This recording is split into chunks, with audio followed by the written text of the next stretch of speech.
नमस्कार, आप देख रहे हैं द सीतामढ़ी। विज्ञान एवं प्रौद्योगिकी राज्य मंत्री स्वतंत्र प्रभार, पृथ्वी विज्ञान मंत्री, प्रधानमंत्री कार्यालय में राज्य मंत्री, कार्मिक लोक शिकायत, पेंशन, परमाणु ऊर्जा और अंतरिक्ष राज्य मंत्री डॉक्टर जितेंद्र सिंह ने कहा है कि आकांक्षी जिलों की अवधारणा वास्तविक मानकों पर आधारित है और महत्वपूर्ण समीकरणों का मूल्यांकन करके कार्यक्रम को वैज्ञानिक तरीके से तैयार किया गया है। तदनुसार देश भर में 112 जिलों को चिन्हित किया गया है ताकि वहां परिवर्तन लाने के लिए विशेष ध्यान दिया जा सके। डॉक्टर जितेंद्र सिंह ने कहा कि 4 वर्ष पहले प्रधानमंत्री ने आकांक्षी जिला कार्यक्रम का शुभारंभ किया था, जिसके उद्देश्य सतत विज्ञान लक्ष्यों को विकास लक्ष्यों को स्थानीयता प्रदान करके राष्ट्र की प्रगति को बढ़ाना है।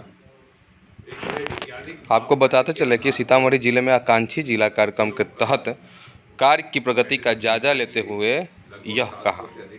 सीतामढ़ी बिहार के उन 13 आकांक्षी जिलों में से एक है। जिला में प्रेस वार्ता में उन्होंने यह बात कहा। यातायात के साधनों का कितने उपलब्ध है उसका मापदंड और किस इंडेक्स पर, किस पैरामीटर पर कौन सा जिला निचले स्तर पर खड़ा है, तो उसको किस प्रकार उस प्रदेश के उस पैरामीटर के सर्वश्रेष्ठ जिले के स्तर पर लाया जा सके और फिर पूरे देश में उस पैरामीटर, उस इंडेक्स का जो सर्वश्रेष्ठ जिला है उसके बराबर लाया जा सके। इस प्रथा के साथ रियल टाइम बेसिस पर डैशबोर्ड निर्माणित किया गया और इसकी समीक्षा दिन प्रतिदिन होती चली गई। बीच में कोविड के 2 वर्ष आ गए, जिसमें जैसा आप सब जानते हैं कि गतिविधि में विलंब हुआ और इसलिए अब ये विचार हुआ कि इन सारे जिलों की समीक्षा बारी बारी से की जाए।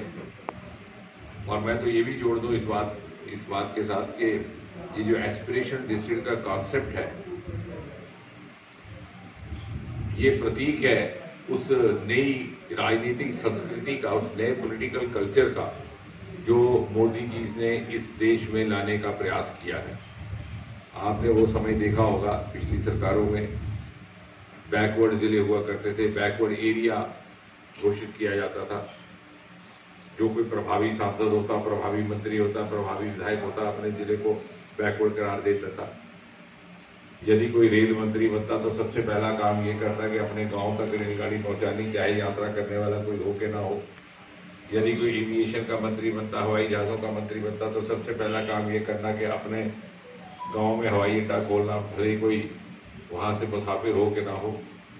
मोदी जी ने उस कल्चर को बदल करके जहां जिस चीज की आवश्यकता है उसकी पूर्ति करनी। वो वर्ग समाज के जो पिछली सरकारों में शायद किसी न किसी कारण प्राथमिकता से छूट गए, मुख्यधारा से छूट गए, वंचित, पीड़ित, दूषित, उनको बराबर की सतह पे लाना। तभी आपने देखा इतनी महिला प्रधान योजनाएं, महिला केंद्रित योजनाएं, युवा केंद्रित योजनाएं। इसी प्रकार वो क्षेत्र, भले ही वो पूर्वोत्तर था, भले ही वो जम्मू कश्मीर था, भले ही वो आइलैंड टेरिटरीज थी, मोदी जी ने सरकार बनते ही 2014 में कहा था कि सबका एक समान विकास हो, तभी भारत माता का समूचा विकास संभव है। और उसी सोच को लेकर के ये एस्पिरेशन डिस्ट्रिक्ट का कॉन्सेप्ट आया।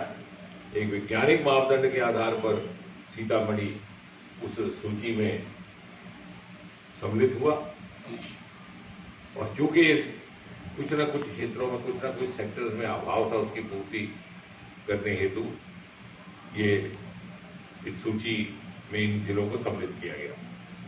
उन्होंने जो समीक्षा की है, मुझे हर्ष और संतोष से ही कहना है कि उसमें कुछ एक पैरामीटर्स में बहुत सुधार हुआ पिछले 4 वर्षों में, विशेषकर स्वास्थ्य के। भले ही मैं ये तो नहीं कहूँगा कि अभी हम बहुत आइडियल सिचुएशन में पहुँच गए हैं, ये पूरी तरह सब कुछ पर्याप्त है, परंतु पहले की तुलना में, जब एस्पिरेशन डिस्ट्रिक्ट बनने से पहले और अब की तुलना की जाए, तो हेल्थ पैरामीटर्स में, health maternal child health parameters में हमारी बहुत बेहतरी हुई है। आज ही एक नए सीटी स्कैन का जो अपनी तरह का पहला सीटी स्कैन है सरकारी अस्पताल में, सदर अस्पताल में, उसका उद्घाटन हुआ है। पिछले ही वर्ष, बल्कि कुछ ही माह पहले, नर्सिंग स्कूल भी निर्माणित हुआ। तो एस्पिरेशन जिला बनने के बाद बहुत से पैरामीटर्स में बड़ी तेजी से विकास हुआ है और कुछ एक क्षेत्र हैं जहां पर थोड़ी सी उतनी गति हम नहीं दिखा पाए। जैसे फाइनेंशियल इंक्लूजन में हमारा जन धन का एक कार्यक्रम रहता है, लेकिन मुझे लगता है कि क्योंकि कोविड था, उसकी भी कुछ बंदिशें थी, उस कारण हम उस तरह के टारगेट अचीव नहीं कर पाए। लेकिन मुझे विश्वास है कि जिला प्रशासन और जिला कलेक्टर इन सब के सहयोग से और जनप्रतिनिधियों के सहयोग से हम सैचुरेशन पॉइंट्स अचीव करने में सफल रहेंगे। जो हमें यहाँ से रिपोर्ट उपलब्ध हुई है वो भी हम साथ लेके जा रहे हैं। कुछ एक समीक्षा की रिपोर्ट जो दिल्ली से आई थी नीति आयोग की, वो हमने साझा की है जिला प्रशासन से। जहाँ जहाँ जिस प्रकार के हस्तक्षेप की आवश्यकता होगी, जिस स्तर पर इंटरवेंशन की, वो करके इसको आगे बढ़ाया जाए। सर, जम्मू कश्मीर में आज भी एक पुलिस वाले को आतंकी ने मार दिया, क्या कहेंगे? देखिए, कुल मिलाकर के जम्मू कश्मीर में आतंक पर बहुत हद तक बड़ी मात्रा में अंकुश प्राप्त कर दिया गया है। और मैं तो ये कहूँगा कि जम्मू कश्मीर में इस समय आतंक का ये आखिरी अध्याय है, आखिरी चरण है। छोटी मोटी घटनाएं होती हैं क्योंकि militants on the run, terrorist on the run, भगदड़ में वो सॉफ्ट टारगेट देखते हैं और इधर उधर कुछ ना कुछ घटना, कोई वारदात करके खबरों में रहने का प्रयास है। परंतु आपने देखा होगा कि किसी आतंकी की एवरेज लाइफ स्पैन बहुत कम हो गई। यदि वो आज अपने आप को आतंकी घोषित करता है तो साथ ही साथ उसको ये भी एहसास है मन ही मन में कि बहुत दिनों का वो मेहमान नहीं सुधरती।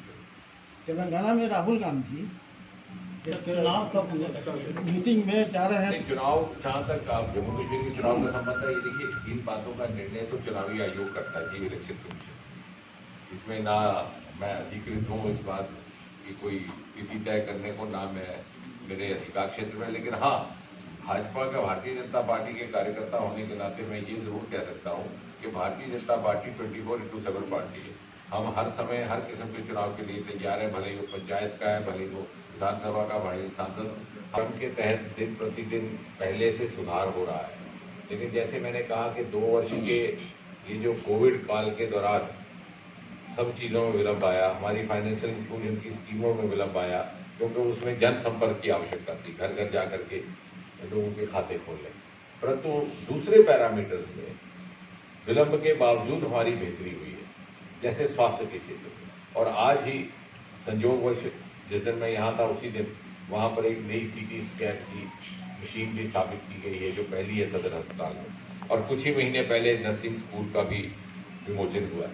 तो मुझे लग रहा है कि दिन प्रतिदिन इसमें विकास होगा। और जैसे मैंने कहा कि ये प्रमाण है उस नई राजनीतिक संस्कृति का जो मोदी जी ने इस देश में लाई है। जिस चीज़ का जहाँ अभाव है उसकी पूर्ति की जाए, बिना किसी राजनीतिक प्राथमिकता के या भेदभाव के। सर, बढ़ती महंगाई और बेरोजगारी बड़ी समस्या है, इसको लेकर क्या कहेंगे? बढ़ती महंगाई और बेरोजगारी। वहाँ सदर अस्पताल में अभी तक नहीं चल रही है जनरेटर।